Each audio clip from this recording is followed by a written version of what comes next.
السلام علیکم دوستو، آپ دیکھ رہے ہیں یوٹیوب کا منفرد چینل۔ آج میں حاضر ہوا ہوں سلطنت عثمانیہ کی ایپیسوڈ نمبر 5 کے ساتھ۔ تو چلیے ویڈیو کا آغاز کرتے ہیں۔ دوستو، شیخ ابن العربی کی ولادت اسپین کے شہر مرسیا میں 27 رمضان المبارک پیر کی رات 560 ہجری میں ہوئی۔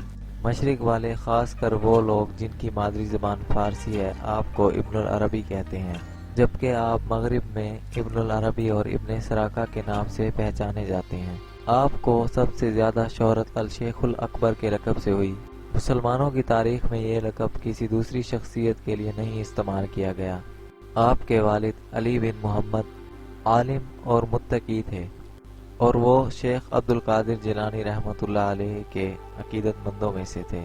آپ کے والد فقہ و حدیث میں ممتاز مقام رکھتے تھے۔ اس کے علاوہ وہ عظیم فلسفی ابن رشد اور سلطان اشبیلیہ کے وزیر تھے۔ شیخ ابن العربی رحمۃ اللہ علیہ 8 سال کی عمر میں اپنے خاندان کے ساتھ 568 ہجری میں اندلس کے دارالخلافہ اشبیلیہ آ گئے اور 598 ہجری تک وہیں مقیم رہے، اور اس دوران آپ رحمۃ اللہ علیہ نے علم و ادب میں دسترس حاصل کی۔ شروع میں ابو بکر محمد بن خلف اور ابو القاسم عبد الرحمن اور القرطبی سے قرأت و سبع کی تعلیم حاصل کی، اور یہاں پر آپ تقریباً 30 سال کا عرصہ رہے اور اندلسی صوفیاء کرام سے استفادہ حاصل کیا۔ شیخ ابن العربی رحمۃ اللہ علیہ کا بہت سا وقت صوفیاء کی خدمت میں گزرتا تھا۔ تصوف کا سلسلہ آپ کے خاندان میں قائم تھا۔ آپ رحمۃ اللہ علیہ نے پہلی بار اندلس کی سرزمین سے باہر 590 ہجری میں سفر کیا۔ ناظرین، اسی سفر کے دوران آپ رحمۃ اللہ علیہ کی ملاقات ابو المحمد عبد العزیز سے ہوئی، جن کی فرمائش پر آپ رحمۃ اللہ علیہ نے اندلس کے صوفیاء کے تذکروں پر مشتمل ایک کتاب ربع القدس لکھی۔ اس کتاب میں 55 صوفیاء کرام کا تعارف کرایا گیا، جن کے ساتھ آپ کا رابطہ رہا اور جن کے ساتھ آپ کا شاگردی کا رشتہ تھا۔ 593 ہجری میں آپ ایک بار پھر فارس میں تھے، جہاں پر ایک کشف میں آپ کا روحانی درجہ دکھایا گیا۔ آپ بیان کرتے ہیں کہ مسجد الزہرا میں، جو عین الجبل کے پہلو میں واقع ہے، آپ نے عصر کی نماز کے دوران ایک نور کو دیکھا جو ہر چیز کو منور کر رہا تھا۔ اس دوران آپ یہ فرق کھو بیٹھے تھے کہ آگے کیا ہے اور پیچھے کیا ہے۔ 597 ہجری ماہ رمضان میں ابن العربی اپنے ساتھی محمد الحصار کی میت میں بجائیہ میں شامل ہوئے۔ بجائیہ سے آپ 598 ہجری کو تیونس میں گئے، جہاں پر آپ اپنے دوست ابو المحمد عبد العزیز کے ہاں ٹھہرے۔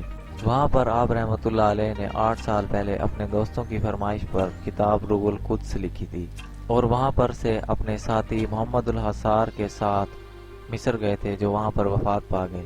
آپ کی منزل مکہ تھی، جہاں پر آپ رحمۃ اللہ علیہ بیت المقدس سے ہوتے ہوئے داخل ہوئے، اور پھر مکہ میں آپ رحمۃ اللہ علیہ نے اپنی کتاب فتوحات مکیہ لکھی۔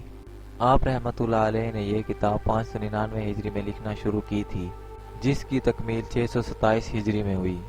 شیخ ابن العربی رحمۃ اللہ علیہ بلند پایہ شاعر بھی تھے۔ مکہ میں آپ کی شاعری نقطہ عروج پر پہنچی، جہاں پر آپ کا تعلق ابو شجاع ظاہر بن رستم اور ان کے خاندان سے دوستانہ تعلق تھا۔ آپ رحمۃ اللہ علیہ کے اشعار تصوف کے معوضہ طریقے سے بالکل بھی ہٹ کر نہیں ہیں۔ شیخ ابن العربی رحمۃ اللہ علیہ 601 ہجری میں بغداد اور دیگر علاقوں سے ہوتے ہوئے 603 ہجری میں قاہرہ پہنچے، جہاں پر آپ رحمۃ اللہ علیہ پر ارتداد کا الزام لگایا گیا اور ایوبی سلطان نے آپ کو بچا لیا۔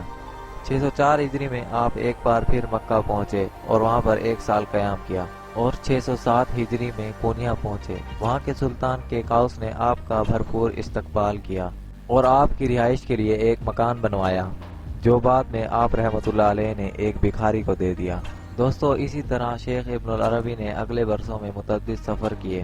612 ہجری میں آپ رحمۃ اللہ علیہ مکہ میں تھے، اور اس دوران آپ رحمۃ اللہ علیہ کے تعلقات صلاح الدین ایوبی کے بیٹے ملک الزاہد کے ساتھ، جو حلب کا حاکم تھا، دوستانہ اور اچھے تھے۔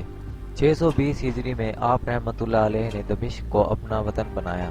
وہاں کے حکمران العادل نے آپ کو دمشق آ کر رہنے کی دعوت دی تھی۔ دوستو، شیخ ابن العربی رحمۃ اللہ علیہ خلافت عثمانیہ کے بانی ارطغرل غازی کے روحانی بزرگ بھی تھے۔